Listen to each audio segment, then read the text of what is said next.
Hello student, ये question बहुत ही interesting question है। चलिए क्वेश्चन स्टार्ट करते हैं। देखिए क्वेश्चन क्या कह रहा है। Determine the maximum acceleration of the train in which a box lying on its floor will remain stationery. देखो यहाँ पे ये ट्रेन है, ट्रेन किसी ए एक्सेलरेशन से चल रही है, इसका एक्सेलरेशन मुझे फाइंड करना है, मैक्सिमम एक्सेलरेशन फाइंड करना है। उसके लिए आगे क्वेश्चन में क्या लिखा है, in which a box lying on its floor will remain stationary. Stationary का मतलब क्या होता है, रेस्ट। मतलब वो जो बॉक्स रखा हुआ है उसके फ्लोर में, देखो यहाँ पे एक बॉक्स रखा हुआ है, ट्रेन के फ्लोर में एक बॉक्स को रखा हुआ है और ये ट्रेन जो है किसी ए एक्सेलरेशन से चल रही है, लेकिन वो जो बॉक्स जो फ्लोर में रखा हुआ है वो विल रिमेन स्टेशनरी का मतलब ये होता है कि वो जो बॉक्स है वो रेस्ट में रहना चाहिए, मूव नहीं करना चाहिए। तो देखो ये लाइन लिखी हुई क्यों है। देखो जनरली होता क्या है कि कभी भी कोई भी ट्रेन या बस किसी ए एक्सेलरेशन से अगर चल रही है तो एक्सेलरेशन का मतलब क्या होता है, उसका वेलोसिटी चेंज हो रहा है। किसी भी ट्रेन में अगर एक्सेलरेशन लग रहा होगा तो उसका वेलोसिटी भी क्या हो रहा होगा, चेंज हो रहा होगा, इंक्रीज हो रहा होगा। मतलब तो अगर उसका वेलोसिटी चेंज हो रहा है, मान लीजिए उसका एक्सेलरेशन इस डायरेक्शन में है तो उसका वेलोसिटी क्या हो रहा होगा, इंक्रीज हो रहा होगा। तो आपने नोटिस किया होगा कि ट्रेन के अंदर जो पैसेंजर बैठे होते हैं उनमें अपोजिट डायरेक्शन में एक फोर्स लगने लग जाता है। ये जो अपोजिट डायरेक्शन में फोर्स लगता है इसे सूडो फोर्स बोला जाता है। कौन सा फोर्स बोला जाता है, सूडो फोर्स बोला जाता है, सूडो फोर्स। अब देखो ये सूडो फोर्स सिर्फ तब लगता है जब ट्रेन किसी एक्सेलरेशन से चल रही होती है, मतलब उसका वेलोसिटी चेंज होते रहना चाहिए, तभी ये सूडो फोर्स लगता है। अब ये सूडो फोर्स किसके बराबर होता है, इस सूडो फोर्स को हम कैसे कैलकुलेट करो, ये एफ क्या सूडो फोर्स है, ये अपोजिट डायरेक्शन में लग रहा है इस पर्सन के ऊपर।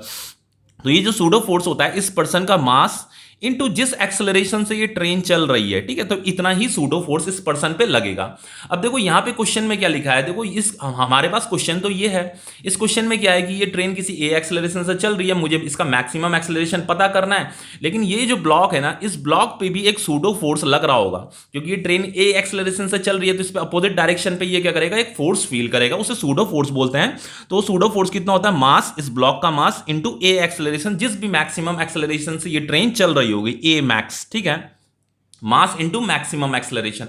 अपोजिट डायरेक्शन में ये सूडो फोर्स लग रहा होगा, लेकिन ये ब्लॉक तो मूव कर ही नहीं रहा है। ये ब्लॉक क्या कह रहा है, देखो रिमेन स्टेशनरी। स्टेशनरी का मतलब ये जो ब्लॉक है जो लाइंग कर रहा है ऑन इट्स फ्लोर पे, ये रेस्ट पे है। अब देखो ये रेस्ट पे क्यों है, देखो रेस्ट पे ये इसलिए है क्योंकि इसका मतलब ये निकल रहा है कि अपोजिट डायरेक्शन में कोई दूसरी फोर्स भी लग रही है जो इसे काउंटर कर रही है। काउंटर मतलब इस फोर्स को बैलेंस कर रही है। तो देखो ये जो ब्लॉक है, ये ब्लॉक जो इस ग्राउंड के कांटेक्ट में, तो ये ग्राउंड क्या कर रहा होगा, अपोजिट डायरेक्शन में एक स्टैटिक फ्रिक्शन लगा रहा होगा, ठीक है। तो अपोजिट डायरेक्शन में क्या लग रहा है, एक स्टैटिक फ्रिक्शन लग रहा है यहां पे, क्योंकि स्टैटिक फ्रिक्शन क्या करता है, मोशन को अपोज करता है।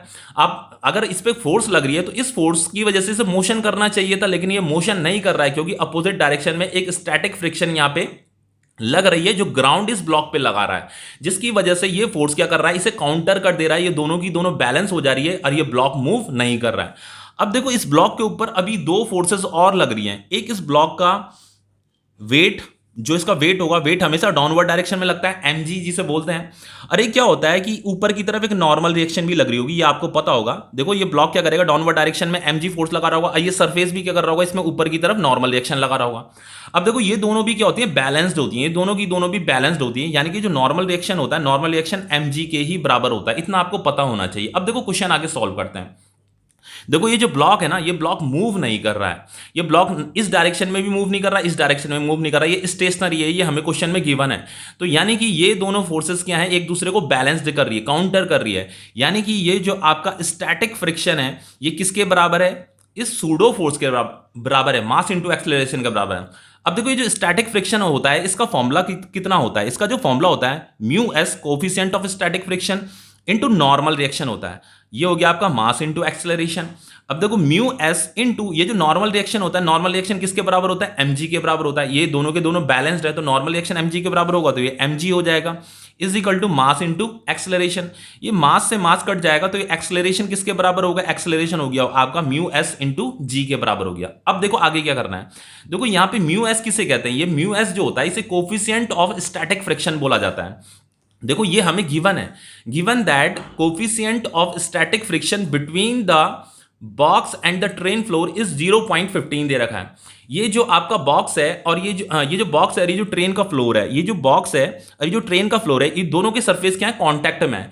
तो यहां पे इसके बीच का जो कोफिशिएंट ऑफ स्टैटिक फ्रिक्शन है, बिटवीन लिखा है ना यहाँ पे, बिटवीन, देखो बिटवीन द फ्लोर, यहाँ का जो कोफिशिएंट ऑफ स्टैटिक फ्रिक्शन है वो कितना दे रखा है आपको, ये जो म्यू एस की वैल्यू दे रखी है ये दे रखी है आपकी 0.15, बस इसे यहाँ पुट कर देना है 0.15 इनटू, देखो यहाँ पे जी का वैल्यू नहीं दे रखा है, तो देखो अगर आप एनसीईआरटी में देखोगे तो एनसीईआरटी ने जी का वैल्यू 10 लिखा हुआ है, यहाँ पे 10 पुट कर रखा है जी का वैल्यू, वैसे जी का वैल्यू 9.8 मीटर पर सेकंड स्क्वायर होता है, लेकिन कैलकुलेशन को सिंपल रखने के लिए जी का वैल्यू 10 पुट कर सकते हैं आप लोग, ठीक है, बस आप बता देना वहां पे गिवन कर देना कि हमने जी का वैल्यू 10 पुट कर रखा है, तो यहाँ पे 10 आ जाएगा, तो ये फाइनली एक्सेलरेशन कितना हो जाएगा 1.5 मीटर पर सेकंड स्क्वायर, तो ये ट्रेन का मैक्सिमम एक्सेलरेशन आ गया है, ठीक है, यहाँ पे ए मैक्स लिख दीजिए, ये ए मैक्स हो जाएगा, ठीक है, तो हमें मैक्सिमम एक्सेलरेशन निकालना था, यही ट्रेन का मैक्सिमम एक्सेलरेशन है।